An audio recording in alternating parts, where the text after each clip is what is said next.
We had a guest the other day, the securities expert, legal and economist, Dr. Charles Omole. He was our guest. We're really impressed with our conversation. I wanted to bring him back again because we're not done talking to him.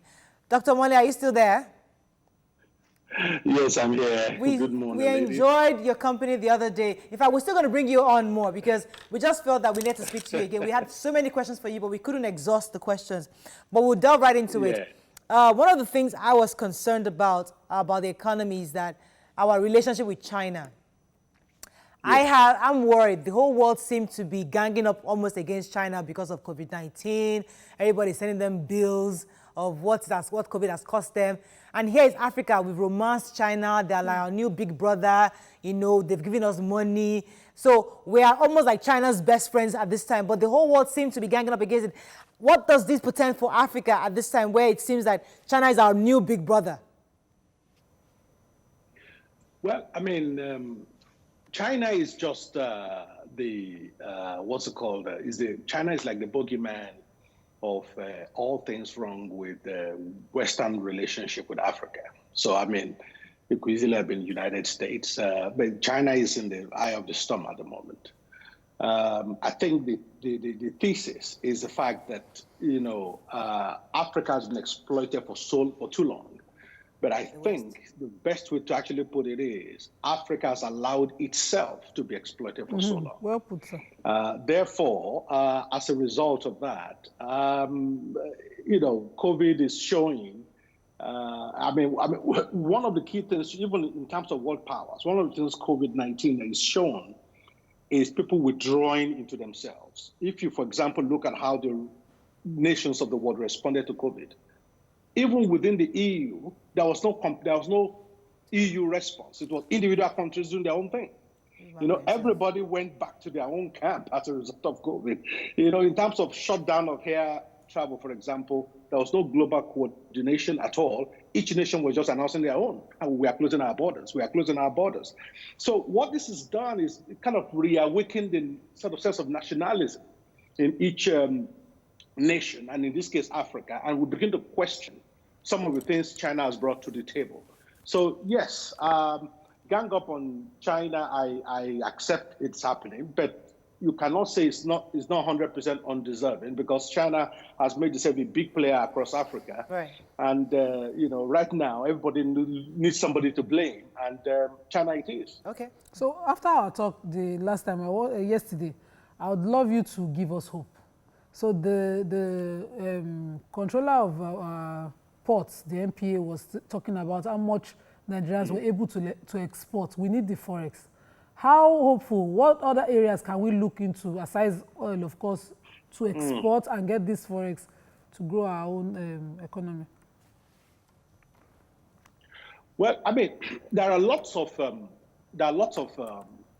minerals in terms of that's not been well exploited in Nigeria.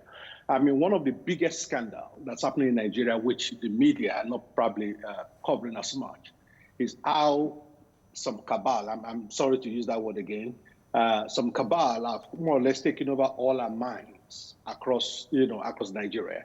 The other day, you read in the media how some Chinese were, arrested, I think it's in Osun State or so, for mining our gold. The question you have to ask yourself is that how will the Chinese in China know there's gold in Osun State if no Nigerian brought them to come and mine it? So in terms of our mineral resources, we need to clearly exploit that more officially. And yesterday I was talking about entrepreneurial revolution. Actually, what I meant, a very typical example of that, is that a law was enacted many years ago in the U.S. as a way of sort of encouraging entrepreneurship. And that law states that 20 or 25% of all federal government contracts must go to startups and small businesses. What was a deliberate decision to encourage small businesses. Something like that will easily be done in Nigeria. The way contracts and procurement are done, for example, by governments in Nigeria, only very few companies are qualified. They ask for 5-year tax clearance, 5 years this, 5 years that. You're a graduate, you just started your business 6 months ago, you have no chance of getting anything in government because the system has been rigged only for well-established long-term businesses. So what government needs to do as a way of encouraging entrepreneurship is to put their money where their mouth is. To say, okay, we are going to do X percentage of all federal contracts. We go to small and startup businesses as a way of encouraging entrepreneurship. That easily can be done without any cost to government, and get more people to get into entrepreneurship. So there are so many examples I can give in terms of entrepreneurial explosion that I was talking about that needs to take place in the country. So we need to do that. Number three, we need to, government, they are doing the right thing in this direction. We need to consume more of what we produce as a nation. The days of just importing everything should be over. We need to consume more, and the challenge about this consumption is the fact that a bit of it is psychological. And that's what many Nigerians don't know. When the federal government closed the borders, there was a story I read, I think it was in December, about some people who would produce their local rice and then fraudulently bag it as though it's foreign and put the local rice in it. And people are buying it and commending that it was good rice. Yes. So which meant what people are buying was not the quality of the rice, was the mentality of foreign is better. Yes. So psychologically, we need to change. You said something yesterday that struck me, that those who are going to survive post-COVID are those who are technologically savvy. And you try to make us understand that this is the time for us to seek knowledge, understand, and find ways. Now, when you said that, were you referring to entrepreneurial, or you're still saying you can still work in a company and offer services based on technology? Could you help us clarify? Then let me just come in here, because since you have talked about technology, there is no way that music can be technological. You cannot turn music into a robot. You cannot, entertainment. There is hardly a way to, or maybe you have a new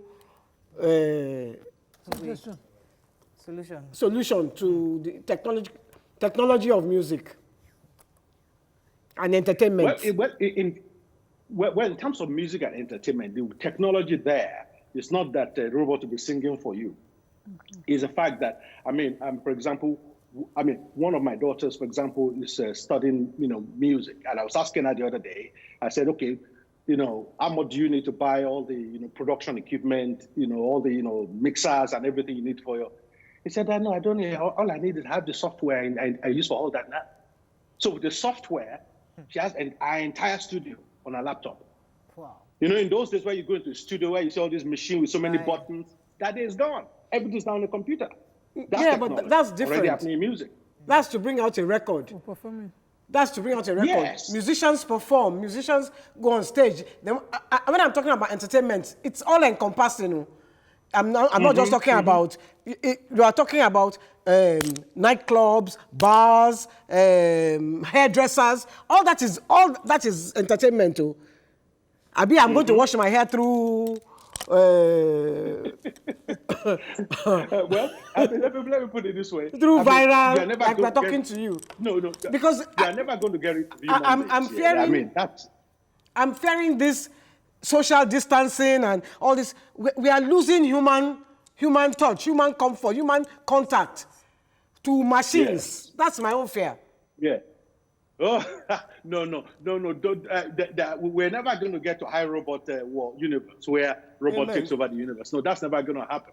I think what's going to happen is you're going to have even the robots performing surgery that they're already doing right now. It will still be human being keeping an oversight on it. It's just that not as many hands will be needed. In terms of the first question, in terms of technology, yes, would drive. Technology would drive entrepreneurship, but technology will also drive jobs in the office space. So it's going to be both.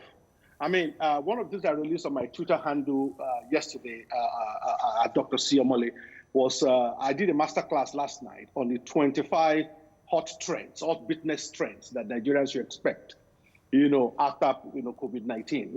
And one of the key areas is technology.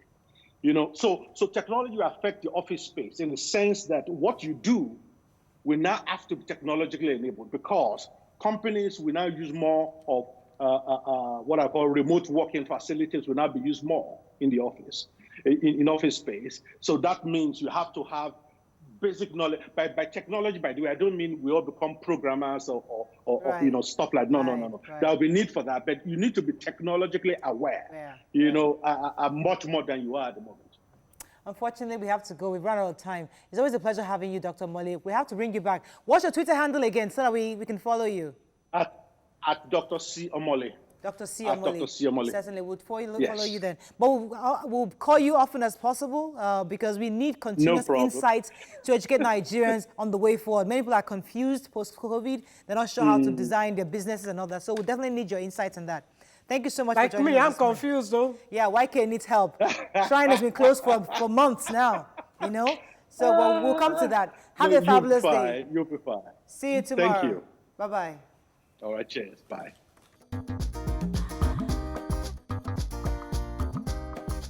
Stay tuned.